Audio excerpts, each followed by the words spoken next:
سلام مادر جان. وعلیکم بچه. خوب هستی؟ شکر است. امروزی بوتا بسیار اذیتم کرد.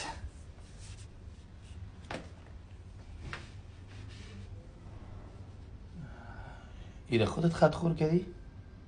بعد معلوم میشه مادر جان.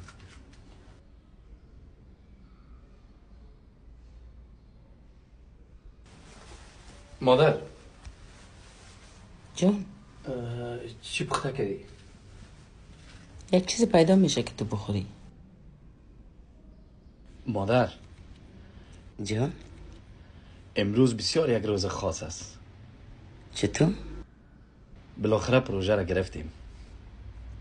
اگه ایره بتونم خوب انجام بدم بسته اروپا را میبرم چکر.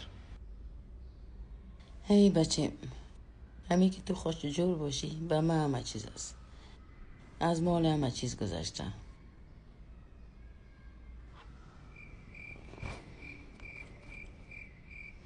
بخی بچه، زیاد کار نکن که با سر اعصاب تاثیر میکنه. یاد فراموشی پیدا میکنی.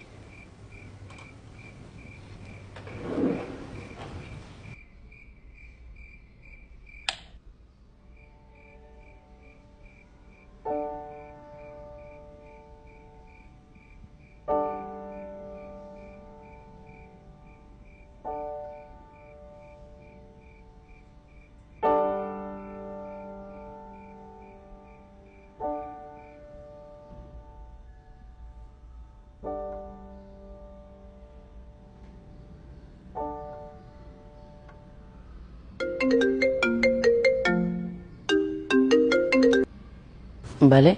سلام خاله جان، فروزان هستم. وعلیکم جان خاله، چطور شد که یاد ما را کردی؟ خاله جان وضعیت اینجا را خو میفهمی دیگه، من چی بگویم؟ باش خاله جان، میخواستم به نمایندگی کل دخترایی که همیجا هستن صدایتان میشنون یک تشکری خاص کنم از پیسی که روان کردی. لالا مسعودم گفت مادرم به بهانه روز زن گفت که همی پیسه را به دخترای خالد روان کو که به دردشان بخوره و دخترای کوچی ما که از مکتب ماندن از طریق اینترنت درسای خود تعقیب کنند. نه؟ پیسه؟ آخر ببینی با خدا همیشه دعایت میکنم که به فکر ما هستی. این حال اینترنتم خلاص نشه که دخترها جمع شدن چند تا معلومات کار داریم، باید از اینترنت پیدا کنیم. باز گپ میزنیم خاله جان، دستگاهیت میبوسم. خداحافظ. خداحافظ خاله جان.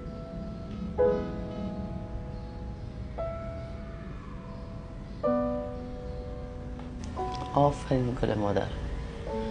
حالا من فهمیدم که تو کدام اشتباهی نداشتی. اشتباه از ما بود. با ما در تربیتم هیچ کدام کمی و کاستی نکردی. خوب غافلگیری میکنی. قربان چم گل مادر خود، برات افتخار میکنم. بسیار ازت خوش هستم که در فکر زنها و دخترهای مظلوم وطنت هستی. مادر جان اول خود مرا ببخشی. من میخواستم که خودت بفهمی که ما میتونیم به هر بهانه‌ای که بخوایم به دخترها و خوارای افغان ما کمک کنیم. روز زن برات تبریک میگم مادر جان. شکر مادر خود.